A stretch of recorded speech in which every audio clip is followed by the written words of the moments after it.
Kaj se bo zgodilo s sliko na starem televizorju, če katodni cevi strani približamo močan magnet? A. Celotna slika se bo enakomerno odmaknila od magneta. B. Del slike pri magnetu se bo odmaknil od magneta.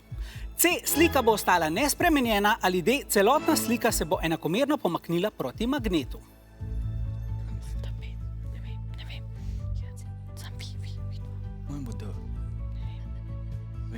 Pomembno vprašanje, pa bodo izbrali naši tekmovalci. Rumeni so izbrali odgovor A. Celotna slika se bo enakomerno odmaknila od magneta, vijoličasti pa B. Del slike pri magnetu se bo odmaknil od magneta. Osnovna šola Gornja Radgona, dajte me malo popeljati skozi vaše razmišljanje. Zato, ker je magnet samo na eni strani, bi mi rekli, da se bo samo ta del, ki je najbližja magnetu, se bo v stran odmaknil. Ostalo pa ostane tam, kjer bi moralo biti. Ja. Dobro. Rok, magnet v roke in nam pokaži, kaj se zgodi s sliko.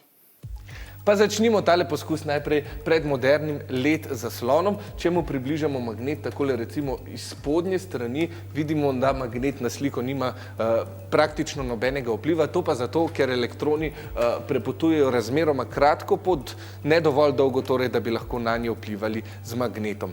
Povsem druga slika, dobesedno pa je pri teh starih televizorjih, ki so delovali po sistemu katodne cevi.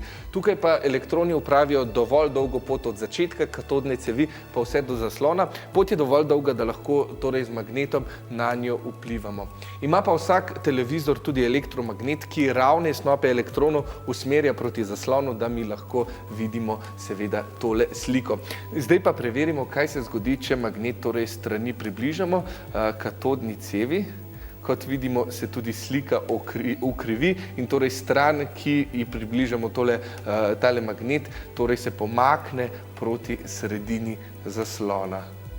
Bliže kot je magnet, torej več elektronov lahko preusmeri in torej bolj se tale naša slika popači. Vpliv magnetov na hitrost električno nabitih delcev pa s pridom izkoriščajo tudi tukaj v CERN-u. Tu s pomočjo močnih magnetov pošiljajo pozitivno nabite delce po kar 27 km dolgem krogu, da ti dosežejo skoraj svetlobno hitrost ter potem trkajo drug ob drugega. Znanstveniki pa si s tem poskušajo razložiti še neodkrite skrivnosti našega vesolja.